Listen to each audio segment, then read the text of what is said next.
La revue de presse est avec David Abiker. Bonjour David. Bonjour Pierre, bonjour Anissa, bonjour David. à tous. À la une de vos journaux ce matin, on est déjà l'an prochain avec tout ce qui va changer en 2017, tout ce qui va augmenter, tout ce qui sera interdit. Interdite par exemple la fessée, c'est la une du Parisien aujourd'hui en France avec la loi qui prohibe les châtiments corporels. Encadrer et réglementer les emails et les textos professionnels qui font la une de Libération, qui tirent sur notre droit négocié à la déconnexion en dehors des heures de travail, ceci dès le 1er janvier prochain. Impôts, tout ce qui va changer en 2017, annoncent les Échos, de la CSG à l'impôt sur le revenu en passant par le prélèvement à la source ou la simplification du bulletin de paie. Ce matin, c'est un peu comme si toute la presse enjambait ce vendredi 30 décembre pour passer directement à 2017, que le Figaro anticipe comme une année à haut risque pour l'économie mondiale. Vous le disiez David, 2017 c'est après-demain et pour le Figaro donc la France joue son avenir carrément. Le Figaro qui donne à ses lecteurs les clés de lecture de ce qui nous attend en 2017. Où que l'on tourne la tête, explique Gaëtan de Capelle, le brouillard est singulièrement épais. Aux États-Unis, l'imprévisible Trump et ses penchants protectionnistes. À l'Est, les tensions avec la Chine, déjà palpables. L'Europe, quant à elle, va vivre une suite d'élections sous haute tension. En France, en Allemagne, en Italie, en Grèce. Et puis 2017 sera l'année de concrétisation du Brexit. Tandis qu'il faudra composer avec un Vladimir Poutine toujours plus actif et ambitieux sur la scène internationale. Bref, un tableau singulièrement sombre de l'avenir dans le Figaro. Plus optimistes seront sans doute les derniers vœux de François Hollande à l'Élysée demain.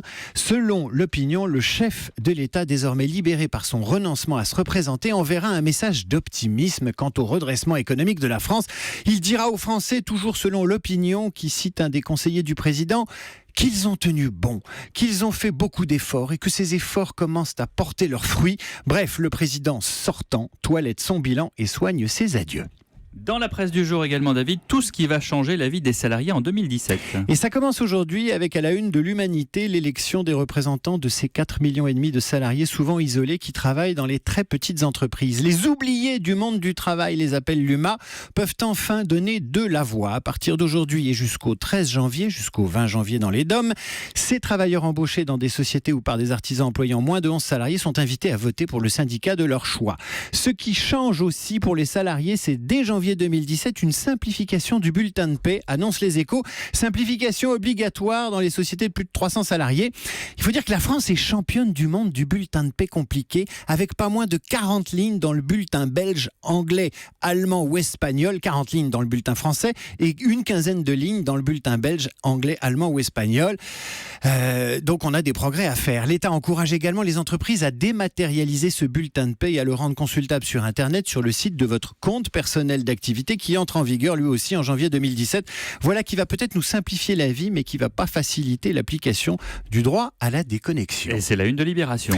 Travail, le droit de déconnecter, titre effectivement Libé ce matin. Mail, texto, mobile, les salariés sont parfois amenés à travailler non-stop. Le 1er janvier entre en vigueur la loi qui oblige les entreprises à négocier et encadrer ces pratiques qui empiètent souvent sur la vie privée, qui débordent sur nos week-ends ou nos trajets en voiture. Libération donne des exemples.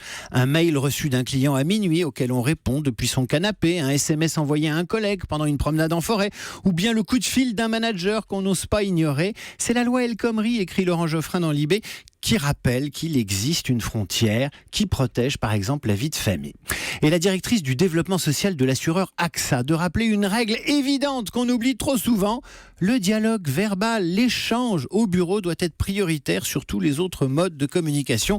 Ça va mieux en le disant. Je vous fais pas dire. Un fait divers maintenant où les autorités américaines tentent de faire parler un objet connecté par Amazon. C'est de la science-fiction, mais c'est la réalité. À lire dans les pages saumon du Figaro, la police de l'Arkansas qui enquête sur un meurtre espère récupérer le contenu des échanges automatiquement stockés dans les bases de données d'Amazon par une enceinte intelligente présente au domicile du suspect. Vous savez, l'enceinte Echo Amazon, un de ces objets connectés qui permettent de commander les équipements domestiques d'une maison. Selon les enquêteurs, la dite enceinte intelligente pourrait avoir enregistré des informations, voire des conversations permettant d'éclairer sur les circonstances du meurtre de Victor Collins, retrouvé noyé dans sa baignoire fin novembre.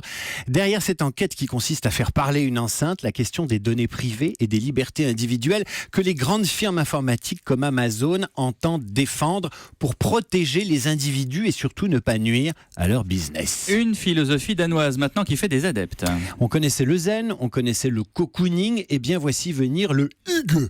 c'est danois, c'est une manière d'être à soi et aux autres qui s'est développée là-bas à la fin du 19e siècle et au tournant du 20e, nous explique toujours Libération. Le hygge valorise le confort, le foyer et l'authenticité, ainsi que l'écoute de l'autre. Ainsi, quand au Danemark, on entre chez quelqu'un dont l'intérieur est chaleureux et apaisant, on dira que c'est hyggelig.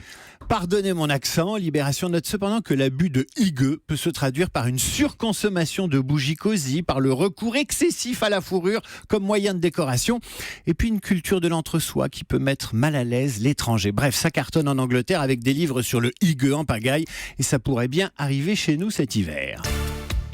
Et on termine avec 2 unes en presse régionale.